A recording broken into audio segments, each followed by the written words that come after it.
Bom dia, meus irmãos. Que a graça e a paz do Senhor Jesus seja sobre nós. Amém?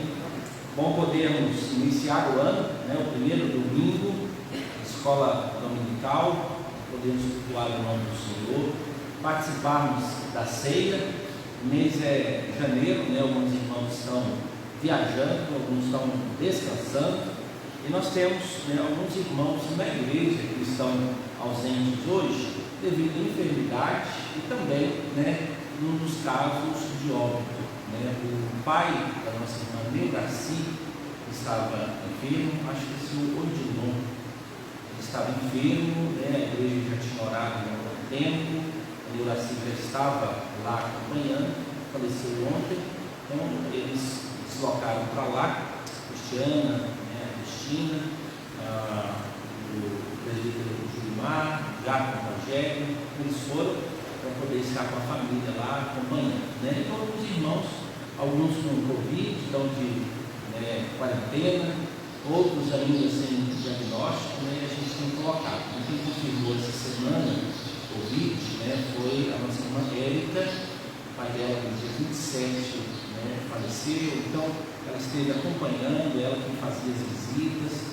Desde aquela época a família já estava com ela em quarentena, né? Ela ficava no quarto, o Flávio estava em outro ambiente, as crianças também, mas agora confirmou, o exame saiu ontem, aí pediu que a gente estivesse orando, né? Nós vamos fazer isso, colocar a vida desses irmãos na presença do Senhor. Que o nosso irmão Glaucio nos conduza nessa oração, pudesse vir aqui assim para a gente poder captar a voz para que os irmãos que estão em casa participem conosco. Vamos orar. Senhor Deus eterno Pai, nós somos gratos a Deus porque o Senhor nos trouxe, a Deus, nesta manhã, em tua casa, para louvarmos, a Deus, e agradecer o teu santo nome, ó Deus. Mais uma vez, Deus, agradecemos ao Senhor, mais um ano, Deus, que se inicia, mais uma escola dominical, ó Deus, na presença do Senhor. O Senhor tem guardado, Deus, a vida da tua igreja, tem abençoado, Deus, a vida de muitos dos irmãos, ó Deus, dessa igreja, cada família, ó Deus, e rogamos também, ó Deus, as tuas bênçãos pela vida da Neuracia, ó Deus, pela luta, Deus, do seu pai, ó Deus, que eu possa continuar, ó Deus, abençoando a vida da tua serva, ó Deus, a família também, ó Deus, que está acompanhando, ó Deus, a vida dela, ó Deus. Que você possa continuar, Deus, abençoando essa família, dando conforto, Deus, dando consolo, de acordo, Deus, com a tua vontade, ó Deus. Amém. Rogamos também, Deus, as tuas bênçãos e pedimos pela vida da Érica, Deus, da sua família também, que ainda, Deus, está, Deus, enlutado, Deus, pela vida do seu pai, pela perda, Deus, do seu pai. Pedimos também, ó Deus, as tuas bênçãos, Deus, pela saúde, Deus, desse lar, ó Deus, dessa família, seus filhos também, ó Deus, que o Senhor continue, Deus, abençoando, ó Deus, a vida da tua serva, fazendo, ó Deus, a vontade do Senhor, Deus, neste lar. E pedimos também ao Senhor as tuas bênçãos, Deus, por essa escola dominical, ó Deus, pela palavra, Deus, que será trazida, ó Deus, nos nossos corações, a vida do pastor, ó Deus, que está à frente dessa igreja, toda a liderança, Deus, dessa igreja, que o Senhor deu, ó Deus, o direcionamento, ó Deus, nas decisões, durante este ano, Deus, que se inicia, Deus, para que, ó Deus, a igreja possa continuar, Deus, cumprindo o seu papel, Deus, que é buscar, Deus, a presença do Senhor, pregar, Deus, o teu evangelho, Deus, aqueles que ainda não recebeu, Deus, as boas novas, Deus. Continua, Deus, abençoando a vida dessa igreja. Lá. Fortaleça, Deus, as nossas vidas. Pedimos perdão, Deus, pelas nossas falhas. Em nome de Jesus que nós te pedimos. Amém. Amém. Amém. Irmãos, vamos nos colocar em pé. Abriremos as nossas Bíblias em Romanos, capítulo de número 5. Nós leremos até o verso de número 11. Imediatamente nós cantaremos o hino de número 334, nessa manhã, em que nos preparamos para participar da ceia do Senhor. Romanos, capítulo de número 5. Nós leremos todos a uma só voz, verso 1 até o verso 11. Romanos, capítulo de número 5. Vamos juntos? Leiamos. Justificados, pois, mediante a fé, temos paz com Deus, por meio de nosso Senhor Jesus Cristo, por intermédio de quem obtivemos igualmente acesso pela fé a esta graça na qual estamos firmes e gloriamo-nos na esperança da glória de Deus. E não somente isso, mas também nos gloriamos nas próprias tribulações, sabendo que a tribulação produz perseverança, e a perseverança, experiência, e a experiência, esperança. Ora, a esperança não confunde, porque o amor de Deus é derramado em nosso coração pelo Espírito Santo que nos foi otorgado. Porque Cristo, quando nós ainda éramos fracos, morreu a seu tempo pelos ímpios. Dificilmente alguém morreria por um justo, pois poderá ser que pelo bom alguém se anime a morrer. Mas Deus prova o seu próprio amor para conosco, pelo fato de ter Cristo morrido por nós, sendo nós ainda pecadores. Logo, muito mais agora, sendo justificados pelo seu sangue, seremos por ele salvos da ira. Porque se nós, quando inimigos, fomos reconciliados com Deus, mediante a morte do seu Filho, muito mais, estando já reconciliados, seremos salvos pela sua vida. E não apenas isso, mas também nos gloriamos em Deus, por nosso Senhor Jesus Cristo, por intermédio de quem recebemos agora a reconciliação. De pé ainda, irmãos, 334.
Irmãos, o texto que nós lemos agora, Romanos, capítulo número 5, fala sobre a morte do Senhor Jesus em nosso benefício. Foi Cristo Jesus quem sofreu e nós recebemos, aquilo que às vezes a gente acha estranho, a graça de Deus, o favor de Deus. A ira de Deus, ela foi deslocada sobre nós e ela foi lançada sobre Cristo Jesus.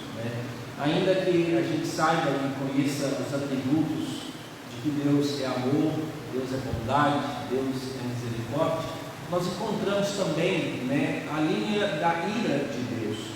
Alguns autores falam sobre o ódio divino.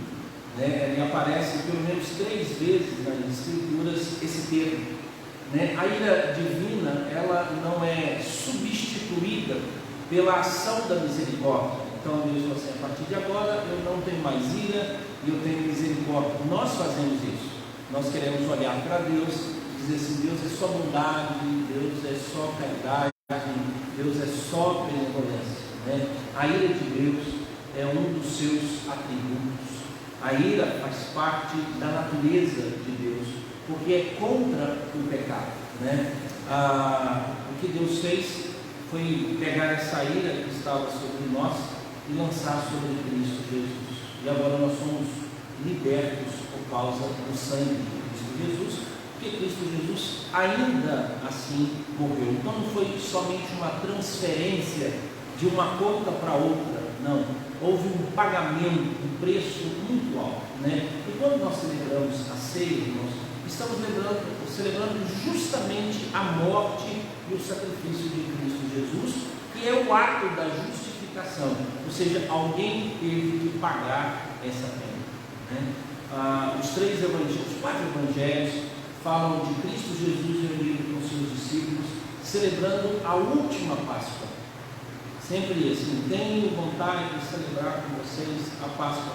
E os títulos que nós recebemos, sempre assim: a última Páscoa, a última Páscoa, a última Páscoa, né? E foi verdadeiramente, pois a partir daquele momento não se celebraria mais a Páscoa judaica com todo aquele ritual. De todo aquele ritual permaneceram apenas 2 elementos, que agora então Cristo Jesus disse: vocês vão fazer isso em memória de mim.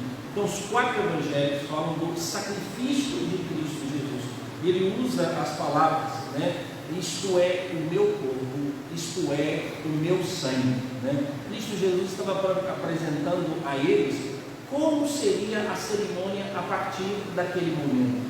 E aí nós temos esse sacramento, né, que a gente deve honrar e celebrar sempre. Cristo Jesus então estabeleceu que 2 elementos participariam conosco: o pão e o cálice. O pão para representar o sacrifício, tanto que a palavra que aparece lá, Cristo Jesus, né, tendo ele dado o seu corpo sacrificado, o termo é quebrado. O quebrado ou rasgado dá a ideia de como um pão se parte na nossa mão. Então eles tinham pães ázimos, né, sem fermento, que quando ele era levado ao forno, ele ficava torradiço, então ele quebrava como creme cracker. Por isso que o termo utilizado é: isto é o meu corpo partido. Por isso que ele usa o símbolo, e lembra que os discípulos em Emaús recordaram de Cristo Jesus pelo ato de quebrar o pão, né? A ideia de partir o pão. Hoje a gente pega um pão fofinho e rasga ele assim, né? Mas a ideia é mais de quebrar, a ideia de um partir doloroso e não um desfazer assim de tecido, né? Você tem aquele pão, mas é algo doloroso, né? E o cálice é a representação do derramamento do sangue, né? Cristo Jesus, irmão, não esgotou todo o seu sangue na cruz, ao ponto de não ter mais nenhuma gota de sangue, né? Sangue é vida. Cristo Jesus deu a sua vida, e o símbolo da vida é o sangue. Então Cristo Jesus jogou o sangue pela coroa de espinhos,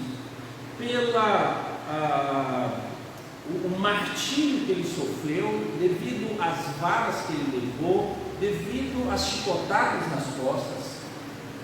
Mas isso não arrancou a vida dele. A crucificação não vai jorrar sangue, o lábio furado, os pés traspassados, tudo isso derramou sangue. Mas não foi suficiente para o quê? Que ele morresse.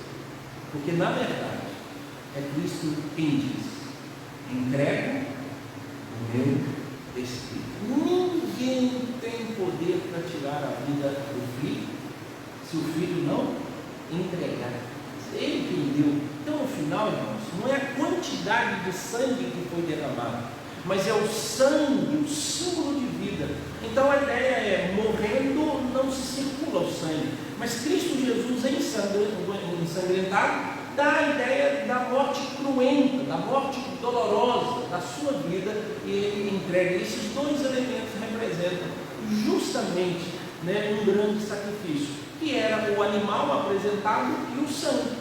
O animal, as suas partes sólidas, o corpo, ele era dividido em partes iam para o altar e partes ficavam para que o sacerdote se alimentasse.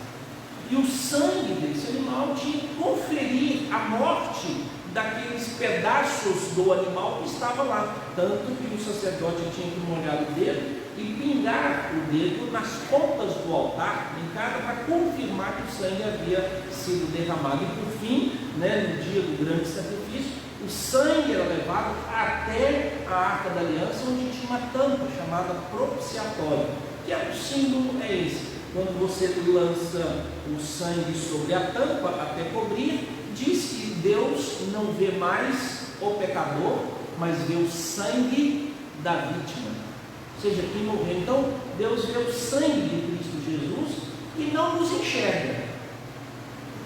Ele vê Jesus, e é o sangue de Jesus. Por isso, irmão, nós fazemos em nome de Jesus, por Jesus, para Jesus, o corpo de Jesus. Nós cremos em Jesus, somos salvos por Jesus. Não somos nós os importantes, mas é o seguinte: se você está ligado a Jesus, não importa quem você é. Se está ligado a Jesus, é amado do Pai. O Pai vê Cristo na sua vida. É assim que nós somos chamados.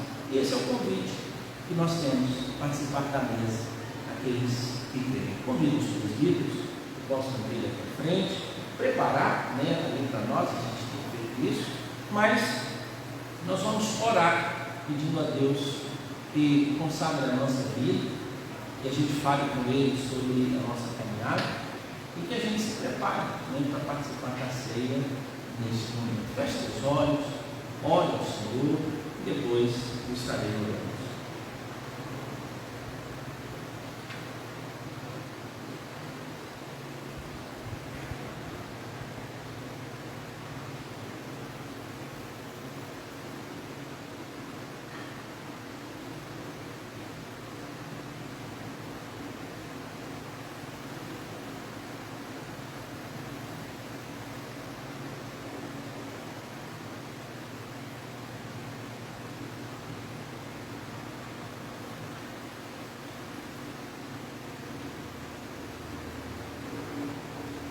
Deus amado, esse tempo todo, Pai, que Cristo Jesus deu como ordem de participarmos da ceia e fizéssemos isso para glorificar o nome do Senhor e anunciar Cristo Jesus até que Ele volte.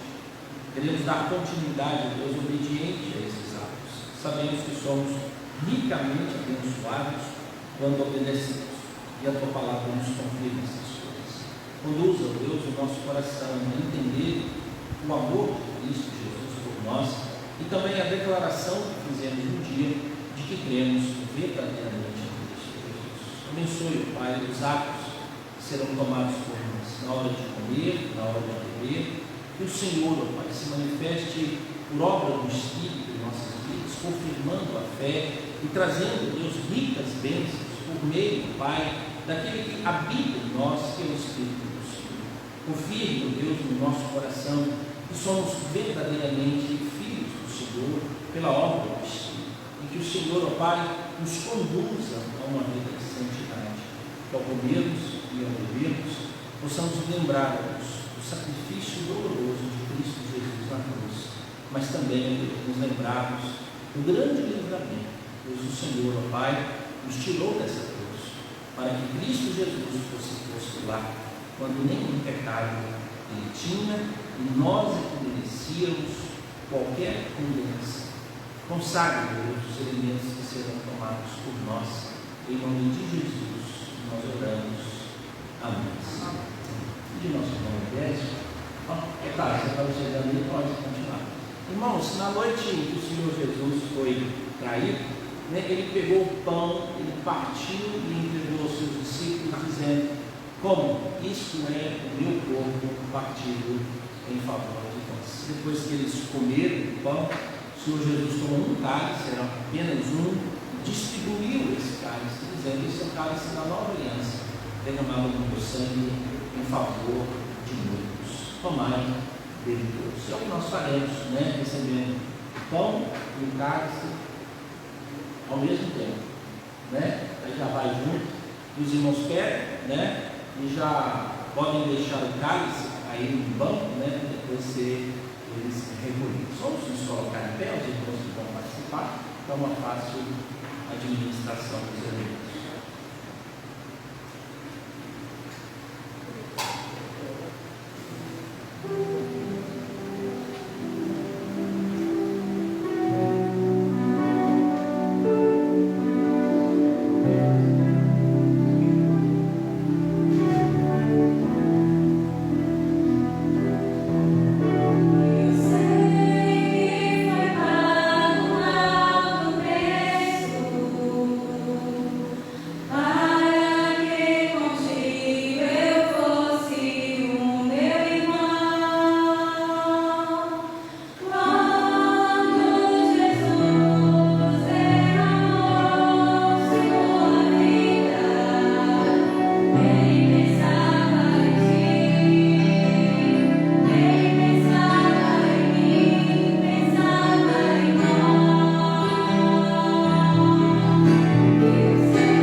Pai amado, muito obrigado, porque aquilo que o Senhor determinou tem sentido pela ordem que o Senhor nos dá. Que nós busquemos sempre os sentidos do sacramento, quando, ó Deus, especialmente participamos desse sacramento que é a ceia do Senhor, que é a mesa, Deus, onde nós encontramos os elementos consagrados ao nome de Cristo Jesus para a memória nossa, para a proclamação, Deus, do teu reino. Ó Deus, tenha misericórdia das nossas vidas, que nós possamos, Deus, ouvir a tua voz sempre, ao participarmos, ó Deus, segundo as Escrituras, da ceia do Senhor, e haver, ó Deus, confirmação no nosso coração, e grande desejo de podermos participar, ó Deus, em todas as oportunidades. Em nome de Cristo Jesus, nós oramos. Amém. Amém. Irmãos, podem sentar-se, agradeço aos presbíteros. Vamos continuar, irmãos, louvando o nome do Senhor.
Irmãos, essa semana, na quarta-feira, nós teremos a Assembleia Ordinária da nossa igreja. Essa Assembleia acontece anualmente, ela é chamada de ordinária porque ela deve acontecer pela ordem natural. Então, é a única reunião de Assembleia que ela é obrigatória a acontecer. As outras só acontecem por convocação, do Conselho. E essa Assembleia ela tem dois objetivos apenas, eleição, e audição. Então, são dois atos. Eleição de um membro da Assembleia para secretariar a Assembleia durante o período até a próxima reunião ordinária, Pode ser homem ou mulher, Então vai ser o secretário ou secretária de atas, da Assembleia. E o segundo item é audição, Então é ouvir sobre o movimento financeiro do ano de 2020 e ouvir o orçamento para o ano de 2021. Por que audição e por que ouvir? Porque nessa reunião nenhuma decisão pode ser tomada. Então a convocação é somente. Então não muda nem o movimento e nem o orçamento, porque ele é exclusivo do Conselho, Então o papel é uma apresentação do movimento financeiro, uma apresentação de contas. Existem algumas igrejas que apresentam relatórios, falam relatórios de sociedades, mas o manual ele não tem esse princípio. Então, às vezes a gente encontra outros itens dentro dessa reunião de assembleia, mas tecnicamente o que nós temos a fazer é nessa reunião.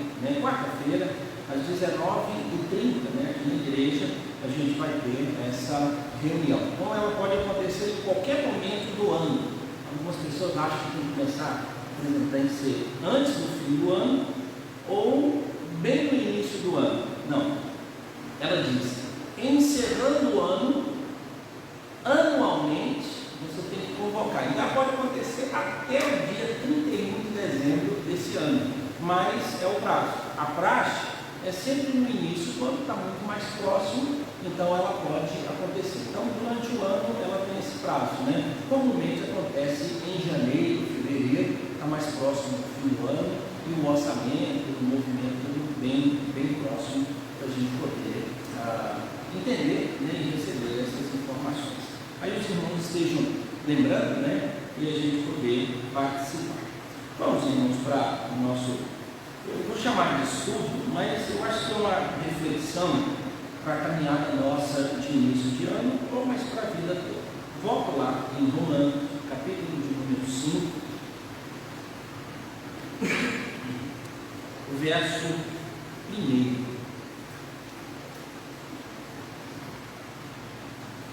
Romanos, capítulo 5, verso de número 1.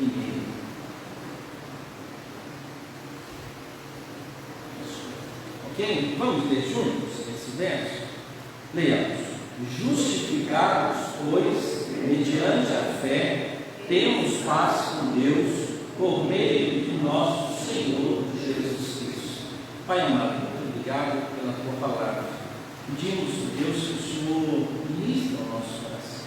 Fale, Deus, conosco, e que a palavra do Senhor seja lembrada em todo o tempo, e que nós, Deus, sejamos feitos, Deus, a palavra do Senhor, e que isso traga mudança e transformação na nossa vida.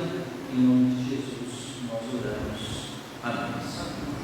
Irmãos, a justificação é um ato de Deus, único e exclusivo de Deus, por meio da fé que também vem de Deus, ou seja, a nossa salvação pertence ao Senhor. Ele quem programa e Ele quem projeta tudo isso, E a gente sempre vai ouvir essas coisas, Nós não somos merecedores de salvação, não existe em graus maiores ou graus menores quem pode mais e quem pode menos ser salvo. A Bíblia diz que ninguém pode ser salvo por si, ou seja, nem por não fazer nada e nem por fazer alguma coisa.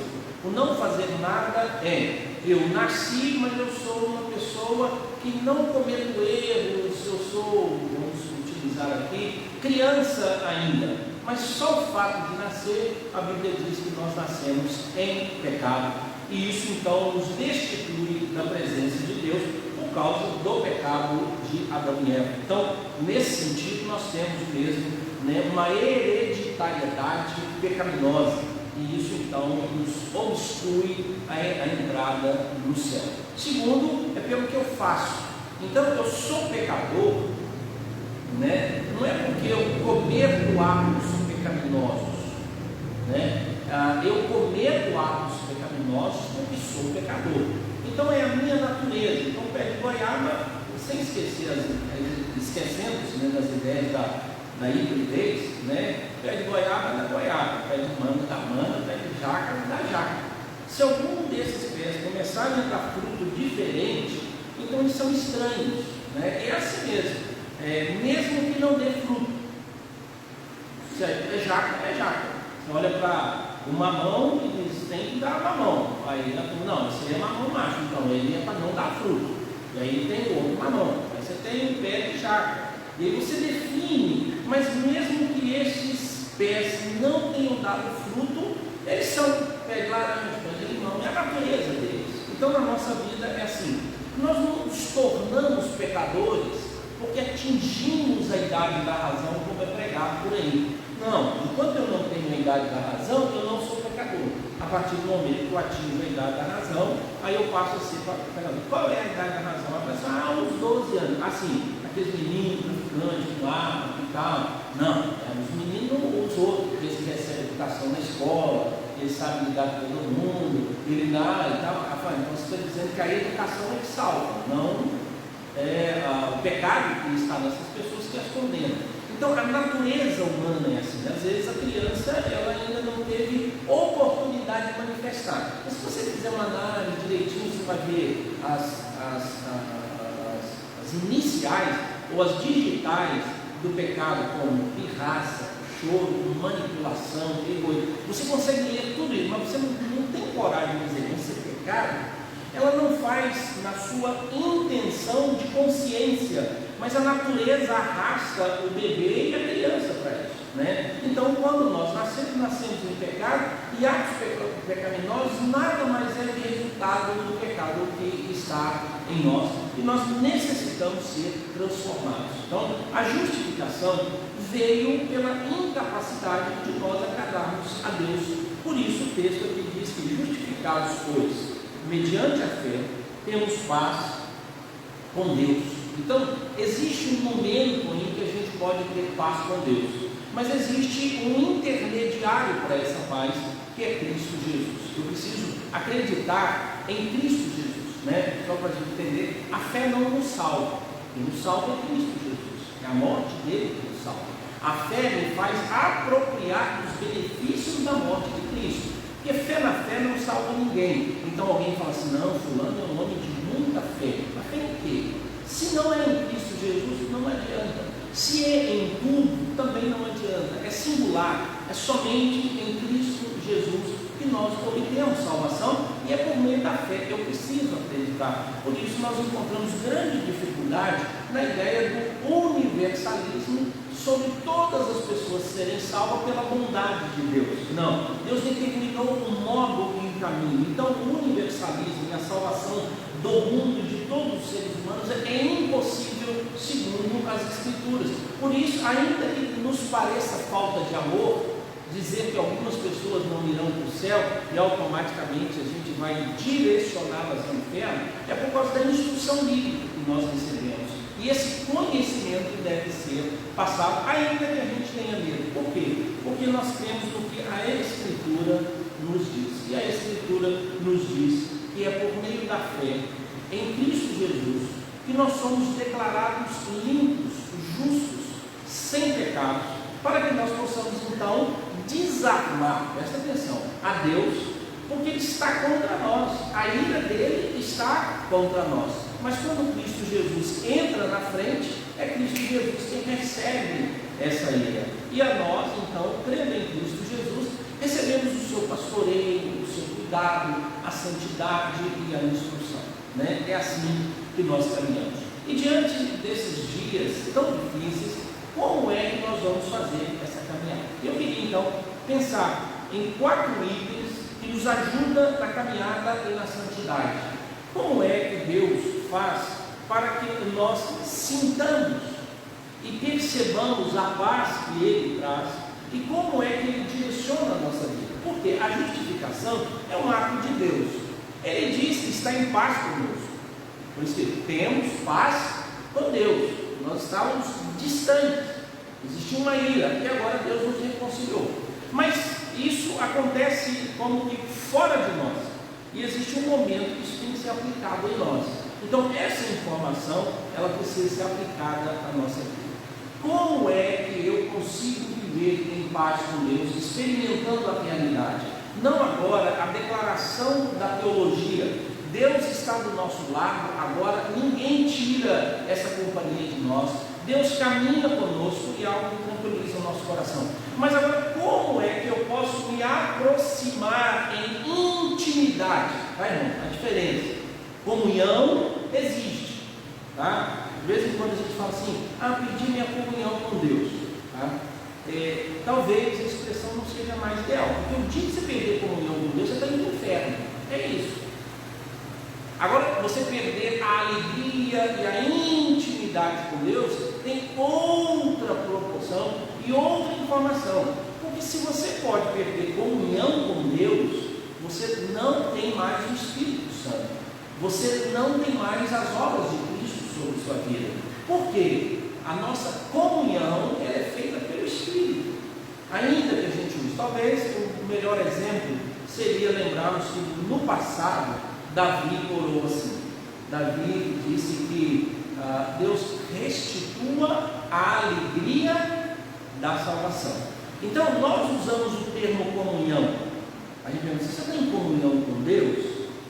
Aí a pessoa diz, eu não estou lendo a Bíblia, eu não estou orando, eu não estou conseguindo mais ir na igreja, eu não estou vendo aquele e tal. E aí então a gente diz, você precisa melhorar sua comunhão com Deus, né? Mas que hora que a comunhão acabou? Que hora que ela foi embora? Não, a hora que eu comecei a pecar, ela falou assim, então quer dizer que Deus te abandonou e você não é mais dele? Não, é meu. Então, você continua. Você não deixou de ser filho. A comunhão está estabelecida. Talvez a gente pudesse orar como Davi. Deus, restitui-me o prazer, a sensação, a experiência de que é estar em intimidade com Deus. Eu sei, irmãos, que a experiência não é o melhor caminho, mas eu não estou falando de Deus para com você, eu estou falando de você para com Deus. Deus não fica triste, Deus não fica azedo, Deus não vai lá, ele fala assim, esse é meu filho, e eu sei do que ele é capaz. Ele olha para você e sabe do que você é capaz. E aí imagina só, não, se ele for bonzinho, eu estou do lado dele. Mas se ele for bonzinho, eu estou contra ele. Não, ele sempre está ao nosso favor. Quem nos separará do amor de Cristo? Quem nos condenará? Nada pode fazer isso. Mas preste atenção, irmãos. Eu posso avacalhar o princípio e o prazer da comunhão. E é desse item que eu quero falar. A gente chama isso de santidade, santificação. Mas às vezes a gente não quer. Então uma pessoa ela está em comunhão com Deus e em franca derrocada na sua santidade. Por quê? Porque um dia foi salvo, mas ele precisa voltar aos pés, ele precisa ter comunhão, voltar, igual ao casamento, né? Pode não estar feliz, a realidade da comunhão, da comunicação está boa, mas ninguém diz que está divorciado. Lembre-se disso, a comunhão continua. Você está casado? Aí diz, minha comunhão com minha esposa, ela está abalada. Aí você fala no cartão, diz, rapaz, está aqui, está assinado ainda. Não, esse negócio assim, eu estou falando assim que a gente não está conversando. Bom, isso não é comunhão, isso é intimidade, isso é relação. A comunhão está lá firmada, né? Você continua lá, ainda que se arranque a aliança, ainda que durma no quarto separado, ainda que sente no banco distante do outro, ainda que fique 20, 30, 60, 90 dias distante, mas aquela comunhão está firmada. Por quê? Porque firmou na palavra. Mas o dia que fala assim, agora eu quero divórcio, aí a gente acredita na apostasia. Aí é outra história. Então, a gente precisa entender isso. Deus jamais se divorciará de nós. Jamais. Deus não é a favor do divórcio. Deus nunca vai nos abandonar. Leia Oséias para você entender o que é trair a Deus. Leia Tiago, que ele chama os crentes que amam o mundo de adúlteros. Mas o que ele quer? Ele quer reconciliação. Ele quer trazer de volta essa intimidade. Então, a comunhão produzida por Deus e pelo Espírito, ela é inquebrável. Só agora, presta atenção. Eu posso ser um filho desobediente, ou pode ser um marido adulto, uma esposa adulta. Eu posso ser um funcionário desleal. Tudo isso faz parte. Mas eu não fui mandado embora da empresa. Eu não acabei com o casamento. Eu não destituí meus pais. Eu continuo sendo. E esses pais vão cuidar dos filhos. O patrão tem compromisso com o funcionário, o marido ou o cônjuge tem compromisso com o outro. Então manter. Agora o que a gente diz? Não é melhor então se acertar essa caminhada? Não está casado? Não tem comunhão? E agora tem uma aliança inquebrável. Então o melhor não é voltar. E aí Deus diz, olha, eu corrijo a todos quanto amo. Não tem preocupação, eu quero trazer você de volta, né? Então, dois princípios: como manter a comunhão e como restaurar. Eu estou usando o termo comunhão, tanto que a gente faz. Como manter a intimidade, a santidade e como restaurar. Então a gente vai falar sobre isso agora de manhã. Eu queria apresentar 4 itens de convencimento do que as Escrituras dizem e como a gente estabelece isso. Primeiro, Deus colocou em nós um agente que jamais nos abandonará. Então, para selar essa comunhão e estabelecer vínculos de intimidade, Deus colocou em nós o Espírito dele. Então, para quê? Para que eu pudesse ter comunhão com Deus, o Espírito veio. Mas para que eu continuasse tendo prazer nessa comunhão, o Espírito Santo está agindo. Ele que está me aquecendo, ele que está falando no meu coração. Então Deus mandou, como no Antigo Testamento tinha a lei escrita, agora em vez de ter a lei escrita, ela está em tábuas de pedra, ela está gravada no nosso coração e o Espírito Santo habita em nós. Eu queria que você fosse João capítulo 16. João capítulo 16.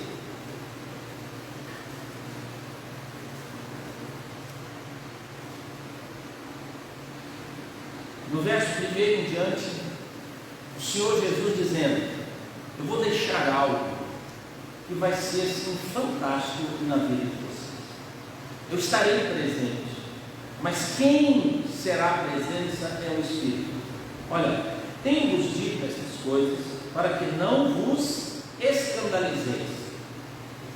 Eles vos expulsarão das sinagogas, mas vem a hora em que tudo o que vos vem a hora em que todo o que vos matar julgará com isso tributar culto a Deus.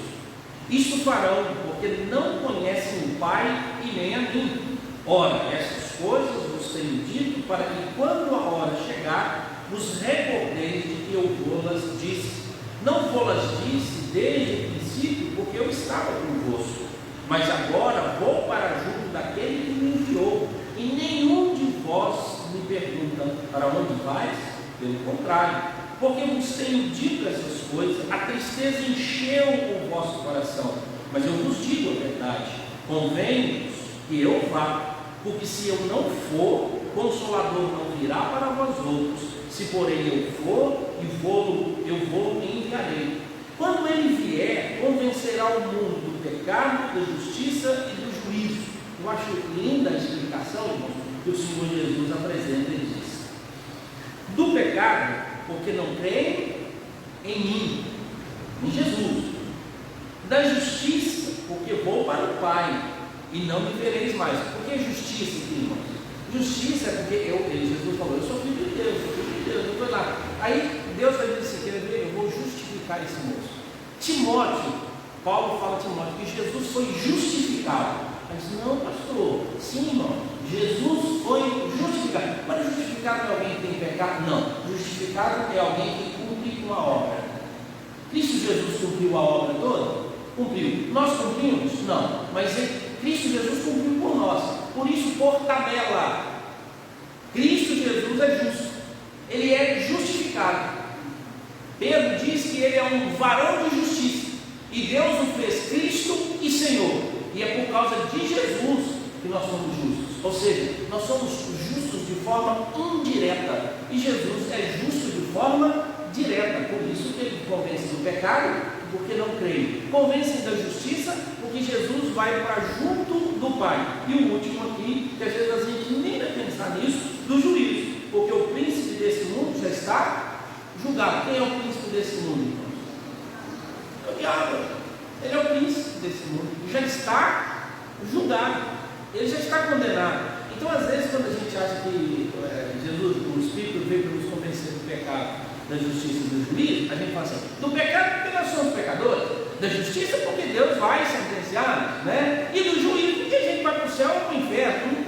Eu já vi mil explicações desse versículo. Não tem, é essa aqui. Ele está falando das pessoas que não creem em Jesus.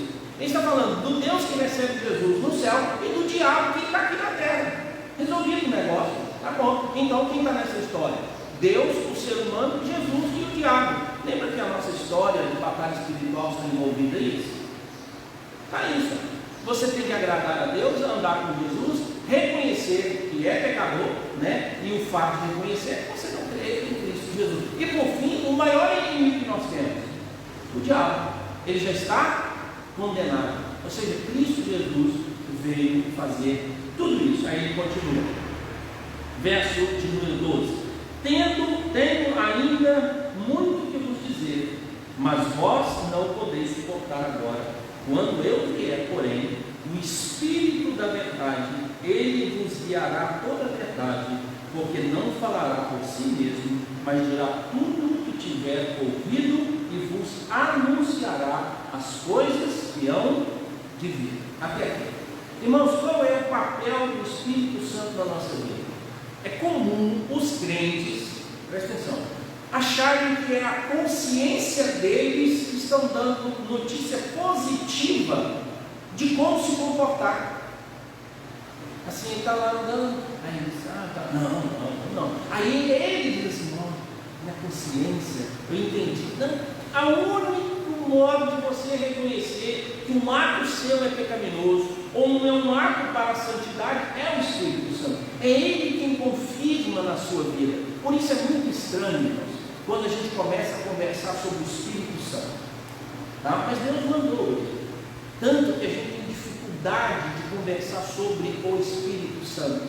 Porque parece mesmo que ele é um ser paralelo. A gente tem Deus Pai que está no céu, Jesus Cristo assentado à direita, que intercede por nós, e o Espírito Santo. Onde é que ele está? Para que ele serve? Preste atenção. Na minha história, existem dois grupos que eu ouço falar costumeiramente sobre Espírito Santo. Primeiro, por ser de origem católica, a minha família usava o termo o Divino Espírito Santo o tempo todo, que o Divino Espírito Santo ilumina, e esse termo que o Divino Espírito Santo faz aqui, o Divino Espírito Santo, tá? Por quê? Porque nas rezas, nas orações, em todas as missas tem um ponto alto para o Divino Espírito Santo. E aí então você vai dormir com o Divino Espírito Santo e o anjo da guarda te protege. Essa é a informação. Depois nós temos um outro grupo, que são os pentecostais ou não pentecostais, mas eles não falam do Divino Espírito Santo, eles falam do poder avassalador do Espírito Santo, do transformador, ao ponto de jogar no chão, você rir, fazer xixi na roupa, fazer cocô. Esse é o extremo, né? Se você der uma lida sobre as experiências do Espírito Santo, baseada justamente na segunda bênção, ou na plenitude do Espírito, ou como é chamado, o batismo com o Espírito Santo. Então o foco é esse, o tempo todo. O que eu encontro no nosso meio? Grandes palestrantes, grandes palestras sobre a obra do Espírito Santo, mas a gente não usa esse termo. Preste atenção, como é que você usa o Espírito oração você tem medo de usá-lo, por quê? Porque eu oro na oração. Senhor, o Espírito Santo do Senhor conduz a nossa vida e tudo. A gente põe Jesus no lugar. É comum fazer. Porque a gente acha que não deve, eu estou usando aqui um exagero, que a gente não deve comunicar-se com o Espírito. As nossas orações nunca são dirigidas ao Espírito. Porque existe uma ordem, a gente dirige ao Pai, né, em nome de Jesus, mas quem promove a oração é o Espírito. Mas ele é uma pessoa com quem nós não conversamos, com quem não convivemos. Ele age. É Ele quem confirma no meu coração que eu sou filho de Deus. Então, irmãos, às vezes nós nos esquecemos dessa pessoa, dessa força que habilita-nos e conquista-nos dia após dia, e que a gente deveria ter intimidade tanto com o Pai, como com o Filho e também com o Espírito. Sabe por quê? Porque é Ele quem faz Jesus vivo em nós.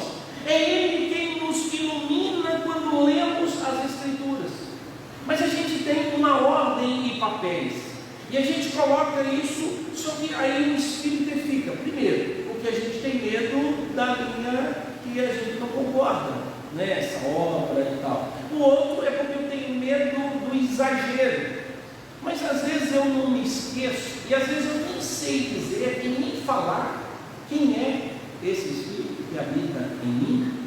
As nossas músicas são pequenas, mas se ela está no lugar, a gente canta. Lembra que a gente canta 3 estrofes no início dos cultos com o hino de número 4?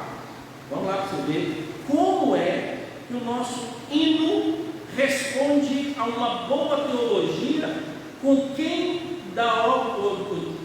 da Trindade a gente precisa conversar.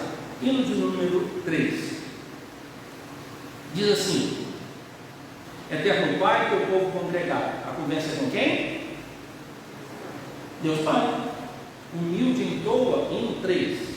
Teu louvor aqui no dia para o culto reservado, com esperança olhamos para ti. Teu santo livro ao grande Deus tomamos, com fé singela e reverente amor, e como atentos filhos procurando ciência na palavra do Senhor. Como é que a gente ouve Deus falar? Na palavra. Então está aqui, Deus Pai. Aí a gente vai, estrofe 12. Com quem a gente vai começar agora? Jesus. Irmãos, essa música é uma oração. Tá? É uma oração.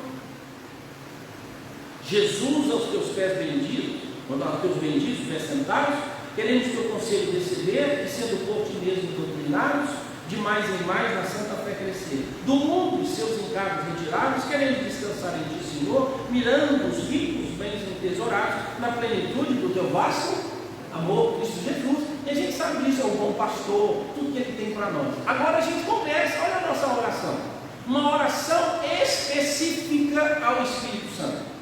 Ensina os teus, se fosse romano é divino espírito, mas nós é espírito divino, né? Dissipa as trevas desse coração. Quem conversou com o Espírito um dia falando dos pecados? A gente fala, oh Jesus, tira os pecados aqui, tudo aqui, tal, né? Oh Pai, que misericórdia de mim, tudo. Ele diz, não, o Espírito está fazendo o serviço dele, ele ora, porque ele sabe que eu não sei orar como convém, mas eu sou, porque é Ele, o Senhor Espírito, que produz fruto na minha vida. O fruto de justiça é o Senhor que faz isso. Me dá prazer em ouvir a tua voz e saber que o Senhor tem. Mais uma. E com a luz do teu celeste ensino, vem aclarar as santas instruções. Quando você vai ler a Bíblia, você fala, Senhor Jesus, Deus Pai Todo-Poderoso, vai ler a tua palavra, ilumina, fala e tudo mais. Mas quem é que nos ilumina?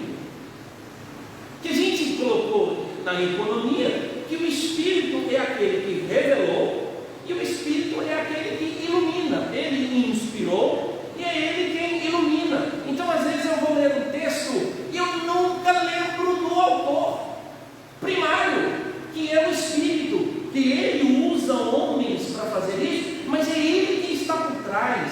Ele diz, olha, tu, Espírito, do lado de mim, Espírito Santo, iluminai-nos, né? Seria mais ou menos assim. Mas a gente vai dizer, Espírito Santo, que o Senhor lhe dizer nesse livro?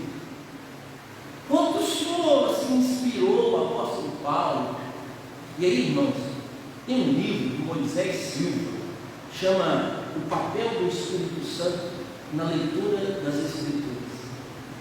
Porque foi Ele quem fez. O que o Espírito fez?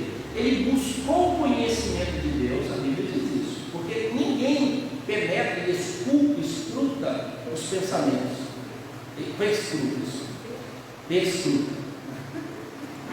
Aí ele vai lá e entra no coração do Pai e inspira o apóstolo Paulo a escrever o que Deus quer.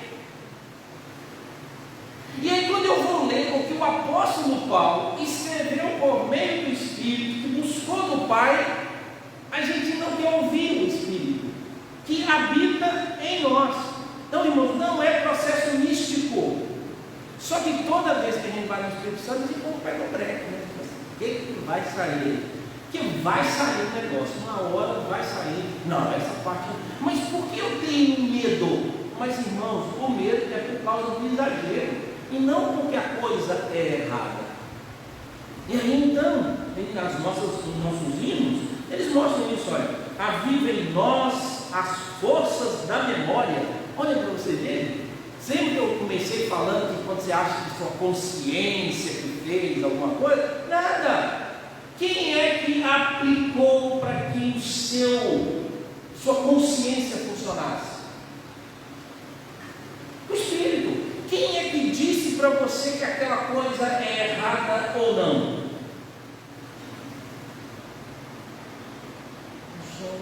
A gente orou por isso. Aviva em nós as forças da memória, pois sempre mais queremos conhecer. Agora sim, qual é o fundamento do papel do Espírito Santo? Apresentar Jesus para nós. E qual é o fundamento e o papel de Cristo Jesus? Apresentar o Pai para nós. É para isso. E aí, irmãos, a gente faz isso por meio de oração. Aí assim, olha, ó Rei dos céus, o Rei dos céus, o Cristo cuja glória enleva os santos anjos de prazer. Ou seja, aquele que está lá no céu, o Espírito que está aqui na terra, faz a gente sentir o mesmo prazer de quem? Dos anjos. Tente imaginar, irmãos, um anjo narrando o tempo dele na presença de Jesus. Aí você fala assim, tem inveja. Por quê? Não era para ter. Porque o que o anjo experimenta, nós também podemos experimentar. Então, experimente.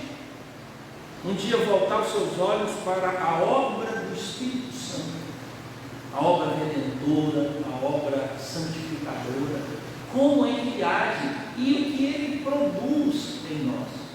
Né? Se você quiser, eu dou mais um minuto, só para ir lá.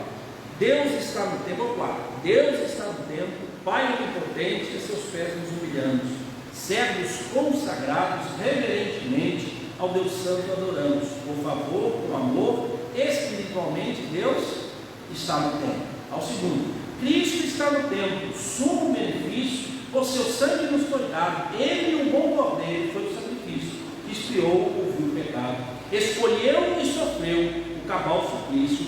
Cristo está no templo. Terceira estrofe, tu que estás no templo, preceptor divino, ou seja, antes de Deus, tem quem? Ele. Ou seja, se você quer ter contato com Deus, você tem que saber a existência dele. Se você quer ter contato com o Filho, você depende dele, preceptor divino. E os corações habita. Veja que ele não diz que o Pai e nem que o Filho habita nos corações. Mas quem habita? E não está errado não, tá, irmão? Não está errado não. Nós é que utilizamos a exploração da realidade. Se o Espírito está, o Pai e o Filho estão. Mas quando eu leio a Bíblia, quem é que veio? Qual pessoa que veio? Então, quem morreu na cruz não foi o Espírito Santo. Quem é o Pai não é o Filho. E o Espírito tem funções. Ele habita em nós. É Ele quem traz a realidade do Pai e do Filho à nossa vida. Tu, paciente mestre, quem é que nos ensina, irmãos? Quem é que está aqui na escola dominical com a barriga? Pai, olha aí, né? Alguns acham que você é anjo, né? mas de dentro para fora é o espírito, ele agora e tal, aquele negócio, né? No sábado ele diz assim, vai dormir mais cedo, no sábado ele sai desse clube, descansa, no sábado ele vai lavar essa casa toda, não, porque amanhã você vai cantar o culto, dorme depois do almoço, mas você não vai marcar a festa de aniversário meia-noite, para acabar às 4 da manhã, e aí você tem escola dominical amanhã, ele tem fala. Mas a gente acha que ele vai funcionar só nessa hora, mas não. Dá-nos teu ensino, aclarando as leis benditas, que prazer conhecer a graça infinita, sim, estás no tempo. Irmãos, a gente podia ir longe, né? Vamos usar só esse. Tem mais 3. Então, o janeiro caiu. Esse é o primeiro. Com todo cuidado, tá, irmãos? Porque, a Bíblia é a mãe das heresias. Isso é o termo utilizado pelos teólogos.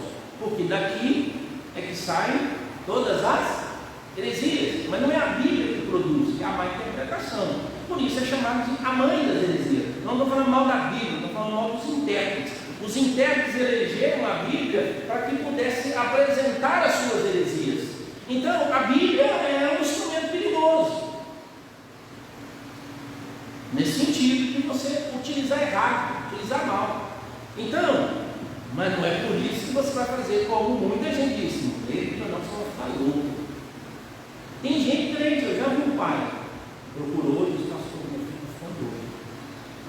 Falei, mas muito doido, um pouco doido. Não, muito doido. Ele só fala em Bíblia, ele só conversa sobre Bíblia. E tudo é na Bíblia, então não está na Bíblia, né? Aí eu perguntei assim, mas assim, ele está conversando sobre a Bíblia ou está falando que coisa errada na casa de vocês está e a Bíblia condena? Ah, é isso aí. Fica falando que ele fazendo isso, não está insuportável. Ah, então o problema não é a Bíblia, o problema é a Bíblia. Então nós vamos tirar a Bíblia dele. Sabe por quê? Porque tudo que ele está dizendo está contaminando vocês. Ou seja, vocês precisam viver uma vida tranquila. Eu falei assim, é isso. Aí eu chamei o menino e falei assim, rapaz, é o seguinte, o negócio é difícil mesmo. Então, você vai ter que maneirar um pouco. Por quê? Porque você transformou seus pais e sua família em seus inimigos. Leia a Bíblia agora com uma ótica de como você precisa consertar a sua vida. Mas se todo dia você usar essa Bíblia simplesmente para acabar com a vida da outra pessoa e destruir aquele ambiente, ela vai ser muito ruim para você nesse sentido. Tome cuidado. Então, equilíbrio. O pai estava incomodado porque o filho estava condenando os erros dentro de casa. Só que ele estava condenando o tempo todo, toda hora. E ele disse, acabou a paz aqui em casa, pastor. A gente não está querendo conversar com o nosso filho mais. Então, há um desequilíbrio. Mas não quer dizer que eu devo parar de ler as Escrituras. Eu preciso. Assim também, irmãos, é com a obra do Espírito Santo. Tá? Nós necessitamos conhecê-lo mais e mais. E preste atenção, é comum, quem se especializa falar com maior precisão e ter experiências diferentes. Que é isso, pastor? Pega um mecânico. O mesmo mecânico, vou pegar de automóvel. Eles se formaram no mesmo curso em engenharia automotiva. Só que um resolveu trabalhar com o produto da Mercedes-Benz e o outro resolveu trabalhar com o produto da Volkswagen. E aí então um fez curso, cresceu e trabalhou e conhecia tudo da Volkswagen. E ele já tinha conhecido, consertado carros e carros e carros. Mas um dia na estrada ele encontra um Mercedes-Benz quebrado. E aí ele olha para o Mercedes-Benz e diz, rapaz, não sei não. Eu tenho um amigo, especialista, pode chamar agora. Aí o amigo diz, mas se fosse um Volkswagen, uma vez eu queria também. A gente acha que o especialista é alguém que sabe nada mais do que a gente, ele é de sorte. Agora, irmãos, você concorda que você preferiria um especialista do que alguém que conhece muito pouco? Você defende isso. Na hora de contratar, você contrata essas pessoas, as experiências, o tempo de experiência dela. Agora, sobre o Espírito Santo não. Quem conhece mais, a gente tem que ter atrás. E quem declarou que teve intimidade, menos ainda. Por que, irmãos, eu estou falando isso? É simples. Você, quando tem um apuro e você sabe que alguém que tem o dom da fé ou o dom da oração da igreja, você faz o quê? Você pega essa pessoa. Quando todo mundo curva a alguém que você fulano de tal podia orar, porque ele entende esse negócio. Quando você tem problemas conjugais ou família, você diz, aquele casal lá é bom nisso, podia. Quando você precisa de alguém para te explicar sobre o convívio e comunhão familiar, como diz, aquela família é boa nisso, podemos chamar porque eles têm conhecimento e experiência. Só que quanto ao Espírito Santo, a gente incentiva assim, conheça pouco, esse negócio é muito misterioso. E se você tiver isso como conhecimento e tiver experiência, andando juntos, irmãos, com certeza as pessoas perguntam como é a sua experiência.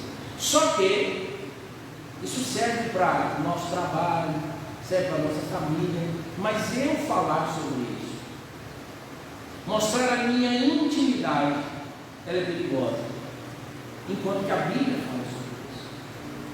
Buscar-me-eis e me achareis, quando me buscar de todo o teu coração. Quando você precisa de alguém que conhece profundidade teológica e experiência em casa, você não se resiste disso, não. E a questão da obra do Espírito Santo. Então eu recomendo para que você leia, pelo menos tem alguns que indicar, livros sobre os puritanos e a obra do Espírito Santo. Ao ponto, ou a ponto, de um pregador abrir o seu sermão, presta atenção, sem microfone, e ler o seu sermão, porque não tinha lâmpada clara, e ele lê o seu sermão do início ao fim. Desculpa, eu teve que interromper o sermão. Das pessoas ouvindo o sermão dele, ele falando sobre o juízo e o inferno, das pessoas agarrarem as colunas do templo, das pessoas declararem depois ver a terra se abrindo, das pessoas pularem no banco, pessoas saírem correndo do templo. E quando perguntaram a Jonathan Edwards, ele disse, rapaz, o que houve? Ele fala do tempo que ele passou ouvindo ao Espírito Santo o que deveria pregar sobre a ira de Deus. É um sermão clássico, antigo. E irmãos, ele não pregou uma erudição, nada não. Foi lendo. Só isso, lendo. Aí todo mundo diz, mas por que não acontece isso nas nossas igrejas? Mas se Deus mudou, os pregadores pioraram alguma coisa, avalie, dá uma avaliada.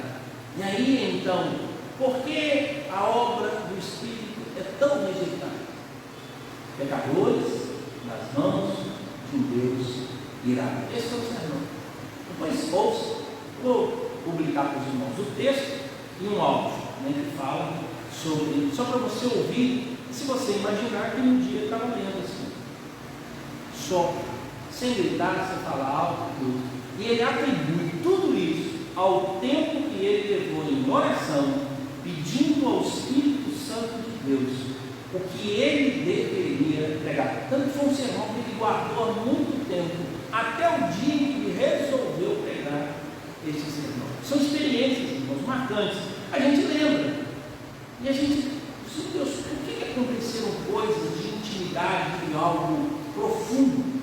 Por exemplo, João Calvino declara que toda a sua capacidade de interpretação bíblica era pela intimidade que ele tinha com o Espírito, que ele queria ouvir o Espírito. João Calvino é chamado de teólogo do Espírito Santo, porque ele entendia dessas coisas, Então, irmãos, para que a gente possa entender essa paz e intimidade com Deus, a gente tem o Espírito Santo para que nos guie, para que fale conosco. Mas preste atenção, é para a gente também falar com Ele, é para a gente também pedir a Ele, especialmente iluminação, santificação, mortificação, prazer de estar na presença de Deus. E olha o caminho que nós temos aqui. fala que o Espírito produz em nós o prazer que os anjos têm na presença do Rei dos Reis, que é Cristo Jesus. O mesmo prazer dos anjos, ele produz em nós. Porque é o mesmo. É o mesmo. Amém? Domingo que vem a gente continua. Mais 3 itens para a gente poder conversar. Vamos ficar de pé? Vamos orar. Deus bendito, muito obrigado pela comunhão verdadeira que é a salvação em Cristo Jesus. E nada pode nos arrancar dessa aliança e dessa comunhão.